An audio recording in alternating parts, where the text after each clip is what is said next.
خبر شامل کرتے ہیں اسلام آباد سے۔ GHQ کے سامنے احتجاج کرنا ہمارا حق ہے۔ پاکستان تحریک انصاف PTI کے چیئرمین عمران خان نے کہا ہے کہ GHQ کے سامنے احتجاج کرنا ہمارا حق ہے۔ برطانوی میڈیا کو انٹرویو میں PTI کے چیئرمین عمران خان کا کہنا تھا کہ آئین اور قانون ہمیں پرامن احتجاج کی اجازت دیتا ہے۔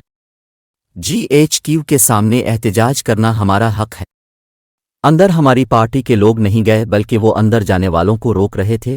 عمران خان کا 9 مئی کے واقعات سے متعلق کہنا تھا کہ آگ تو 4-5 جگہ لگی جن میں کور کمانڈر ہاؤس اور ریڈیو پاکستان پشاور جیسی جگہیں تھیں۔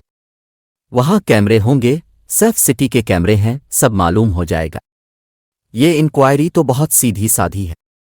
چیئرمین PTI نے کہا کہ اگر فوجی عدالتوں میں شہریوں کے خلاف مقدمات چلیں گے تو جمہوریت تو ختم ہو گئی، نیم ماشاء اللہ تو لگ گیا ہے۔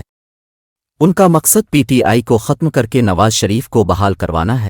انہوں نے کہا کہ PTI کو انتخابات جیتنے کے لیے اب الیکٹیبلز کی ضرورت نہیں ہے، ہمارا سب سے بڑا ووٹ بینک ہے۔ جب ووٹ بینک اتنا ہو تو لوگوں کے آنے جانے سے فرق نہیں پڑتا۔ مذاکرات کی پیشکش پر حکومت کی جانب سے جواب نہ ملنے کے بارے میں عمران خان کا کہنا تھا کہ مذاکرات تو چلتے رہے ہیں لیکن دوسری جانب سے کوئی رسپانس نہیں ہے۔